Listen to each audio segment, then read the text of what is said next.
하나님 말씀은 열왕기상 6장 29절에서 38절까지의 말씀입니다. 열왕기상 6장 29절에서 38절입니다.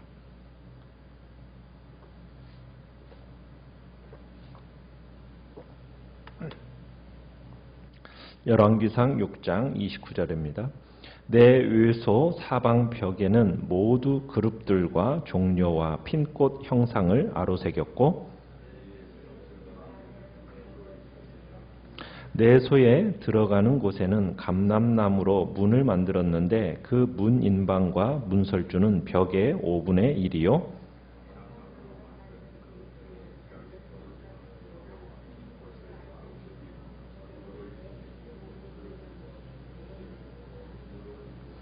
또 요소의 문을 위하여 감람나무로 문설주를 만들었으니 곧 벽의 4분의 1이며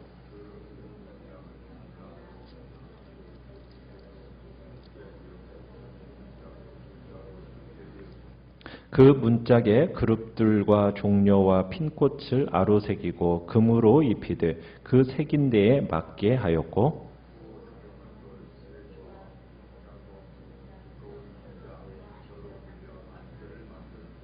넷째 해 12월에 여호와의 성전 기초를 쌓았고 11째 해 불월 곧 8째 달에 그 설계와 식양대로 성전 건축이 다 끝났으니 솔로몬이 7년 동안 성전을 건축하였더라. 아멘. 오늘 말씀의 제목은 열정을 바칠 한 가지 일이라는 제목으로 말씀을 나눕니다. 오늘 우리가 보면 내소와 외소 사방벽 또 내소에 들어가는 문, 외소의 문 여기에 문양을 새긴 아로새긴 것을 우리가 보게 되는데요.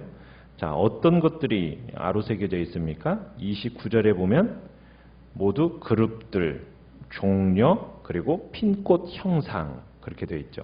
또 32절에도 보면 감람나무로 만든 그 문짝에 그룹과 종려와 핀꽃을 아로새겼다. 또 35절에도 가보시면 그 문짝에 그룹들과 종려와 핀꽃을 아로새겼다. 이렇게 되어 있어요. 그러니까 지금 그룹, 종려나무, 그 다음에 활짝 핀꽃 이것이 의미하는 바가 뭘까? 그룹이라는 건 뭡니까? 그룹이라는 것은 하나님 곁에서 하나님을 보좌하고 섬기는 천사입니다. 그러니까 하나님께서 영적으로 성도들과 함께 계신다라는 그런 의미가 있어요. 종려라는 것은 종려나무에서 그 종려라는 것은 이스라엘을 상징하기도 하고요. 그리고 이스라엘 자손들의 그 아름다움, 의로운 자들의 번성, 승리 이걸 상징합니다. 그리고 핀꽃, 활짝 핀 그 꽃은 하나님의 은혜 가운데 세워지는 이스라엘의 영광, 위대함 이것을 상징한다고 볼 수가 있습니다. 그러니까 이 세 가지의 형상, 그룹, 종려, 핀꽃 이것들이 지금 지성소, 성소의 모든 벽, 성소에서 지성소로 들어가는 입구 이곳에 그런 문, 거기에 새겨 있다라는 사실 이것이 무엇을 의미하겠는가? 여러분 지성소라는 곳은 어떤 곳입니까? 하나님의 임재와 하나님의 언약이 있고요. 거기에는 또 속죄의 은총이 베풀어지는 곳이 바로 지성소입니다. 자, 성소에는 뭐가 있죠? 떡상과 분향단과 촛대가 있죠.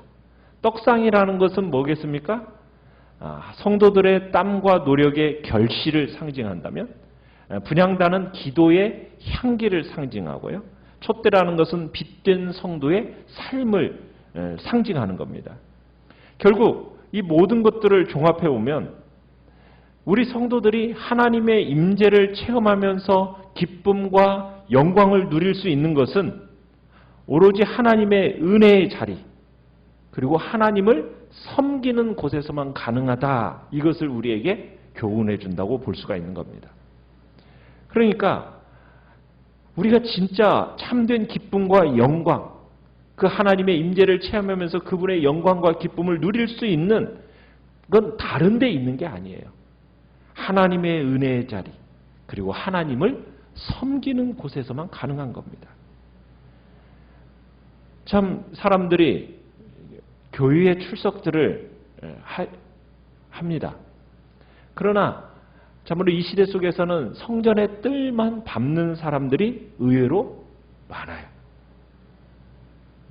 이 시대는 이제 코로나19로 점점 이제 교회 안에 모여지는 숫자도 줄어드는 그런 시대가 되어져 가고 있긴 하지만 정말 예수 그리스도의 구속의 깊은 은혜를 알지 못하고 또 깊은 기도를 통해서 주님과의 교통이 뭔지를 느껴본 적도 없고 주님의 이름을 위해서 정말 땀 흘리고 봉사하고 헌신하는 기쁨을 알지 못하는 사람들이 이 시대 속에서는 의외로 많습니다.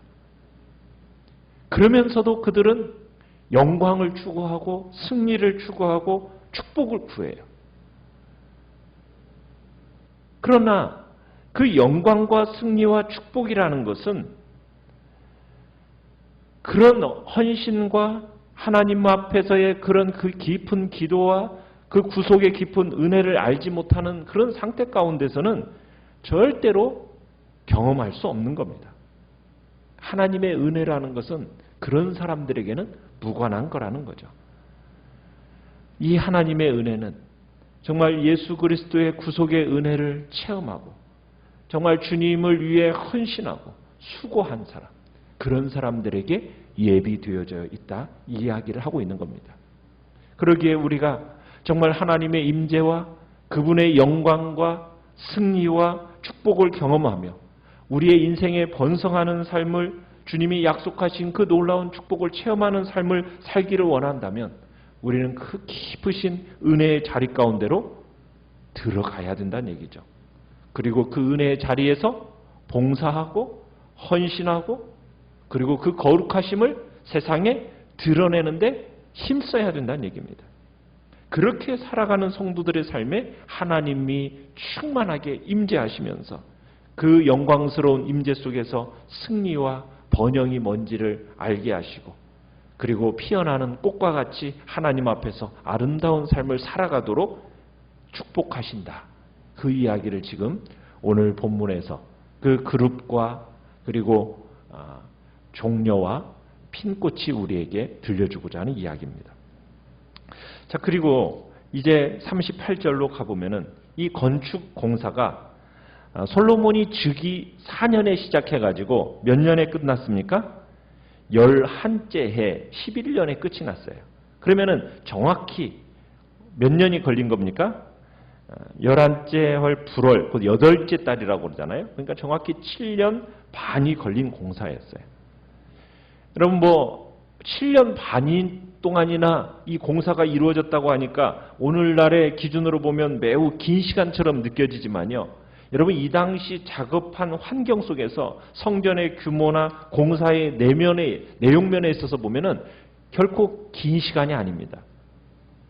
그 당시 세계에 참 유명한 여러 건축물들을 보면은 특별히 에베소의 아데미 신전이라든지 아니면은 영국의 웨스트민스터 사원이라든지 여러분 그런 건축물들이 만들어지는 데는요 100년 이상들이 걸렸어요. 그런데 성전은 지금 몇 년 걸렸다고요? 7년 반. 그런데 이렇게 빨리 끝날 수 있었던 이유는 뭐냐? 다윗 때부터 이 성전 건축을 준비해 왔어요. 그죠? 그리고 두로의 왕 히람이 적극적으로 협력했기 때문에 가능했던 겁니다. 30여 년이라는 긴 세월 동안 다윗과 솔로몬이 이 성전 건축을 위한 재료들을 다 미리 준비를 해놨고 그리고 필요한 목재들은 이 히람이 잘 공급해 줬고 또 부역에 이렇게 동원된 그 일꾼들, 기술자들 이런 사람들을 행정적으로 잘 통솔했기 때문에 이 7년 반밖에 안 걸렸다는 얘기입니다.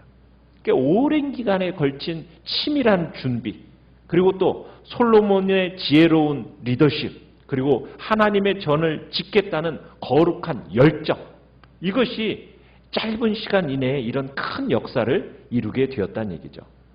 특별히 38절에 보면은 이렇게 돼 있어요. 8째 달에 하고서는 그 설계와 식양대로 성전 건축이 다 끝났다. 이렇게 얘기하고 있어요. 성전의 설계와 식양. 여러분, 이것은 누가 설계를 한 겁니까?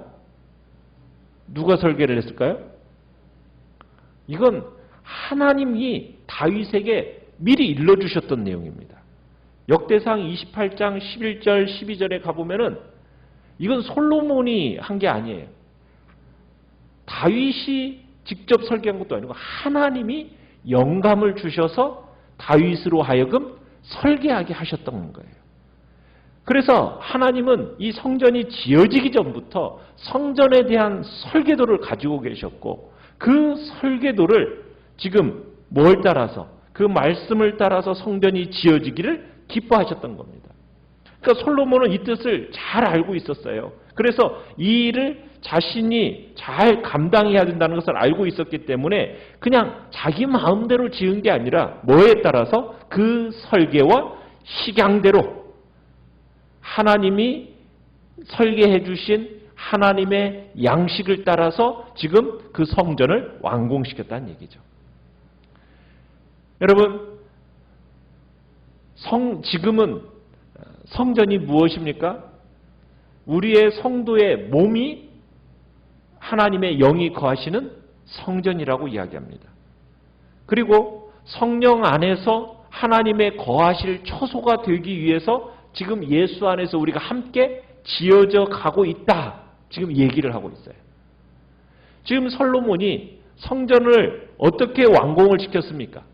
자기 마음대로가 아니에요.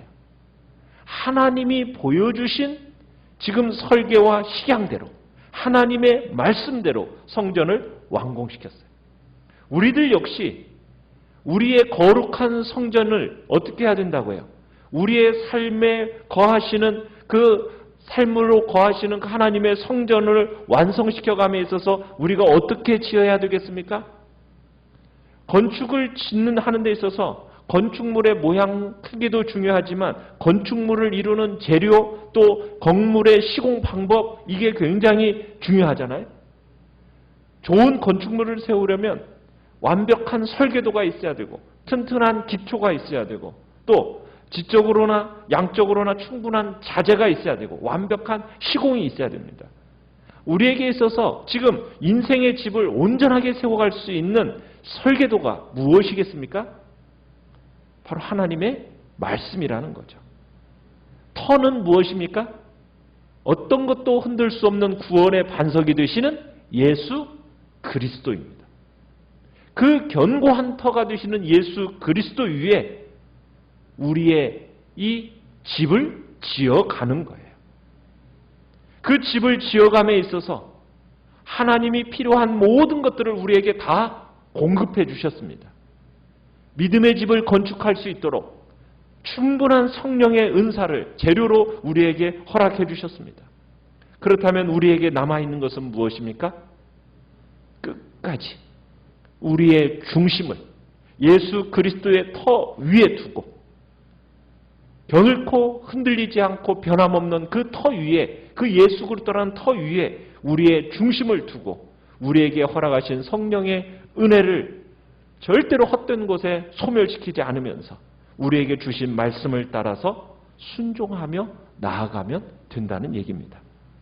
이미 우리에게 하나님께서는 은혜 가운데 풍성하게 우리에게 제공해 주셨습니다. 솔로몬이 자기 사명의 자리에서 자기가 짓고 세워야 할 성전을 자기 손으로 지었듯이 우리도 마찬가지로 우리가 지어야 할 집들을 지어 나아가는 겁니다. 그 누가 대신해 줄 수 없습니다. 그 성전을 지어줄 수 누구가 없어요. 우리 각자가 내가 이미 받은 은혜와 축복을 기억하면서 이 성전이 완전히 마칠 때까지 이 건축의 역사를 쉬지 않고 우리가 나아가는 것이 우리가 가야 할 성도의 신실한 모습임을 우리에게 말씀하고 있는 겁니다.